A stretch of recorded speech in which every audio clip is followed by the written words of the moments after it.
दोस्तों, इतनी सारी जानकारियों के बाद एक बात स्पष्ट हो जाती है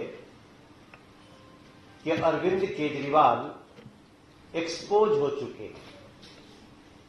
उनकी सारी कलई आम जनता के सामने खुल चुकी है और वो ये है कि उनको इस बात की चिंता नहीं है कि दिल्ली की गलियों में, घरों में साफ पानी कैसे जाए।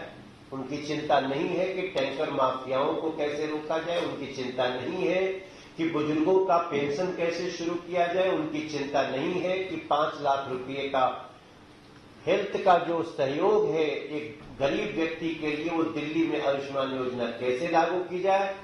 उनकी सिर्फ एकमात्र चिंता है कि जो लोग हमारे भ्रष्टाचार की जांच कर रहे हैं, किस प्रकार से उनको डराया जाए, धमकाया जाए और ऐसे लोगों को दंडित करने के लिए इनको ट्रांसफर पोस्टिंग में परेशान किया जाए।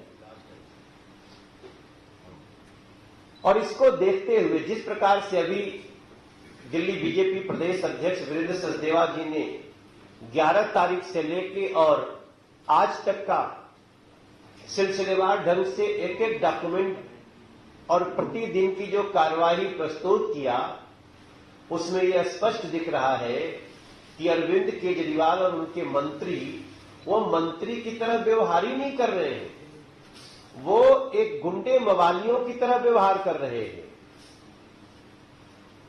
उनके व्यवहार कहीं से भी संवैधानिक पदों पे बैठे हुए व्यक्ति की तरह है ही नहीं।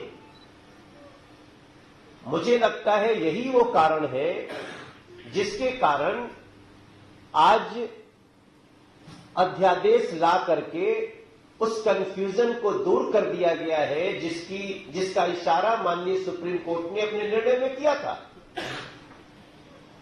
आप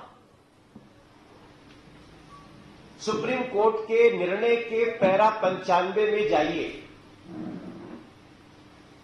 सुप्रीम कोर्ट के उस निर्णय के जो सर्विसेज को लेकर दिल्ली के लिए आया था, उसमें पैरा 95 में स्पष्ट रूप से कहा गया कि जिस राज्य की सूची में किसी भी कानून का अभाव हो, जो उस कानून की स्पष्टता को बाधित करता हो, ऐसे केस में केंद्र राज्य की सूची में जाकर कानून बना सकता है।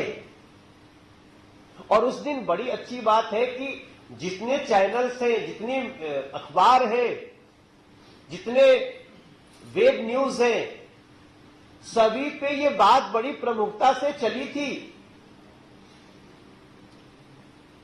कि केंद्र अगर चाहे तो इसकी स्पष्टता को बिल्कुल पारदर्शी बनाने के लिए एक कानून बना सकता है। और केंद्र ने उस विकल्प का चयन कर लिया, उस विकल्प का प्रयोग कर लिया।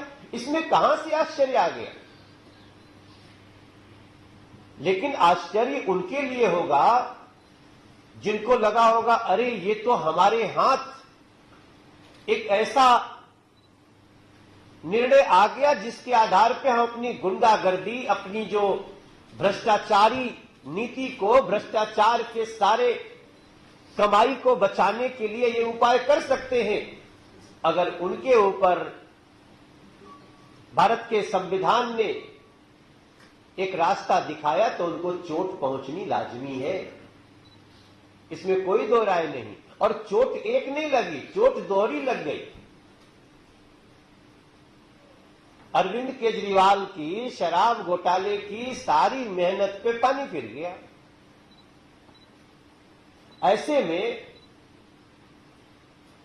मैं दिल्ली का एक सांसद होने के नाते, संसद में बैठा एक सदस्य होने के नाते, कानून निर्माता होने के नाते, मैं दिल्ली की जनता को स्पष्ट रूप से बताना चाहता हूं कि ये जो ऑर्डिनेंस आया है, ये माननीय सुप्रीम कोर्ट के दिए निर्णय के आधार पर ही आया है। हां, कई लोग ये सवाल करेंगे कि संसद के सेशन का इंतजार क्यों नहीं कर सकते थे? कैसे करेंगे? हर दिन जिस प्रकार से ये लोग अधिकारियों का दमन कर रहे हैं, जिस प्रकार से जो इनके भ्रष्टाचार का जांच कर रहा है उसी को संट करने में लगे हैं। उनकी चिंता यह है नहीं कि प्रधानमंत्री आवास योजना कैसे लागू हो, गरीबों को घर मिले। उनको तो चिंता है ये विजिलेंस अधिकारी है, ये हमारे भ्रष्टाचार की जांच कर रहा है, पहले इसको हटाओ, रात में ताला तोड़ो, फोटो स्टेट करो और जा करके उसमें भी कुछ ऐसा कर दो कि लोगों को कंफ्यूज करे। तो भारत का संविधान तो इसकी परमिशन नहीं देता, इसकी इजाजत नहीं देता। और मैं शुरू से कह रहा हूं कि अरविंद केजरीवाल जी की सबसे बड़ी समस्या क्या है कि वो साइन करने से डरते हैं।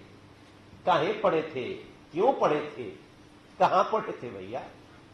एक जो विभाग नहीं चला सकते, सबसे पहले तो अरविंद केजरीवाल जी आप एक जो विभाग संभालो पहले, क्योंकि जैसे ही विभाग संभालोगे ना, तुमको ये सुप्रीम कोर्ट के निर्णय, संविधान के आर्टिकल्स, वो सारे आपको समझ में आएंगे। क्योंकि अभी तो आप इस रास्ते पे चल रहे हो कि हम पाप की कमाई लाएंगे और सजा भुगतने के लिए हमारे साथी जेल जाएंगे।